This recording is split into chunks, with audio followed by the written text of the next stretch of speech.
Dans notre focus d'actualité, on va vous parler ce matin de maltraitance animale, parce qu'elle est à nouveau mise en lumière par l'association L214, avec une vidéo choc qui dévoile les conditions déplorables dans lesquelles des poules de batterie doivent survivre. Des images insoutenables, elles ont été tournées dans un élevage industriel de 200 000 poules pondeuses, situé dans l'Ain. Bonjour Brigitte Gauthier, vous êtes la cofondatrice de cette association qui tire la sonnette d'alarme aujourd'hui.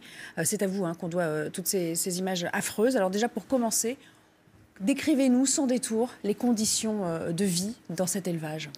Alors, on peut décrire les conditions de vie dans tous les élevages en batterie, et puis après avec celui-là en particulier. Donc, l'élevage des poules pondeuses commence dans les couvoirs où on va trier les mâles et les femelles et où on va éliminer les mâles. On avait montré les vidéos du broyage des poussins il y a quelques temps. Et ça concerne tous les types d'élevages, c'est-à-dire aussi bien ceux où les poules vont en plein air que les poules pondeuses en batterie.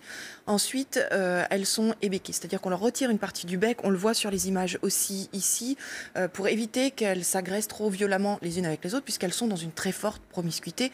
Là aussi, ça concerne tous les types d'élevage.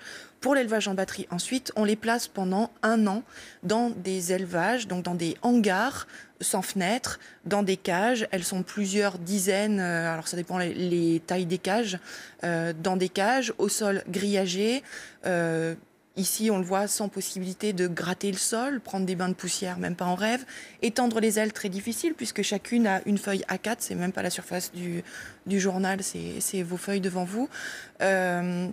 Donc promiscuité très forte et pas la possibilité d'exprimer des comportements comme on s'attendrait à ce que fasse une poule, quoi. Et au bout d'1 an de ponte, commun là aussi à tous les élevages, tout le monde part à l'abattoir, soit pour des bouillons de poules bio ou pas bio ici. Voilà. Donc la vie des poules pondeuses en général se passe de cette façon. Là, on est quand même dans un cas extrême. On voit des asticots. Et ici, on a poules. en plus des conditions sanitaires absolument déplorables. On voit les poules déplumées, mais ça, c'est commun à la plupart des élevages. On voit des cadavres qui ne sont pas ramassés, quasiment momifiés dans les élevages. On voit les asticots, on voit les poux, aussi bien sur les poules que sur les œufs. Et effectivement, enfin, ça pose question. Comment ça se fait que aujourd'hui, alors que cet élevage est sous surveillance depuis un bon moment maintenant, comment se fait-il que les services de l'État n'arrivent pas au minimum à faire respecter la réglementation?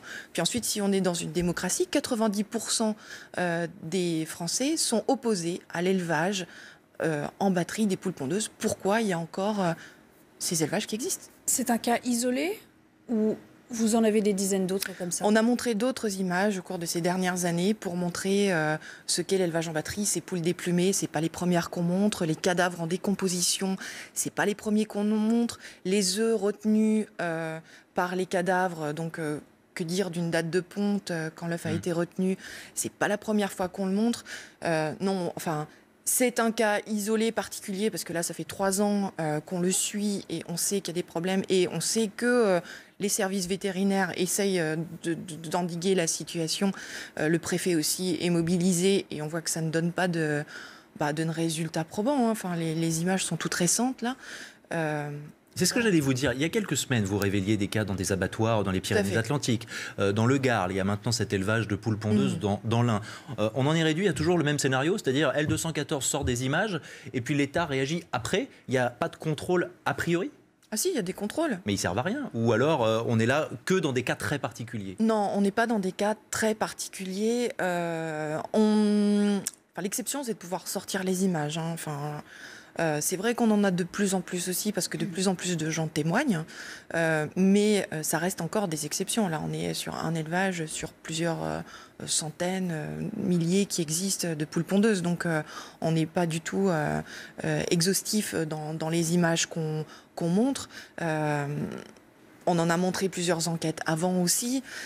Les services de l'État... Enfin, comment voulez-vous qu'on ait des images chouettes à montrer, d'animaux qui sont maintenus ici dans des conditions de vie absolument abominables? Que vous repeigniez en rose, ça reste des animaux qui sont emprisonnés dans des cages sans pouvoir sortir. Vous ne changerez pas ça, quoi. Brigitte Gauthier, Ségolène Royal qui réagit, qui en appelle au préfet et qui assure il va y avoir des contrôles. Ça vous inspire quoi comme réaction? Il y avait déjà des contrôles. Donc, ok, qu'elle se déplace, qu'elle aille voir elle-même, qu'elle rentre, qu'elle constate de quelle façon on traite les animaux aujourd'hui en France. Mais qu'elle aille voir cet élevage-là, qu'elle en aille voir beaucoup d'autres, qu'elle rentre dans les abattoirs et qu'elle se rende compte, qu'elle plonge son regard un petit peu dans le regard des animaux qu'on maintient dans des conditions de vie absolument abominables, alors qu'on sait que c'est des êtres doués de sensibilité, on sait qu'on n'a pas besoin de produits d'origine animale pour se nourrir, et on continue de mettre en esclavage ces animaux, d'en tuer 3 millions par jour et des dizaines de millions de poissons, alors qu'on n'en a pas besoin. Et ça, c'est vraiment important de se poser ces questions de société aujourd'hui, c'est des questions d'éthique. Il faut absolument qu'on progresse dans notre sphère de considération morale. On peut étendre notre bienveillance aux animaux. Aucun d'entre nous ne veut faire souffrir les animaux, et pourtant, par nos gestes quotidiens, on implique une énorme souffrance animale.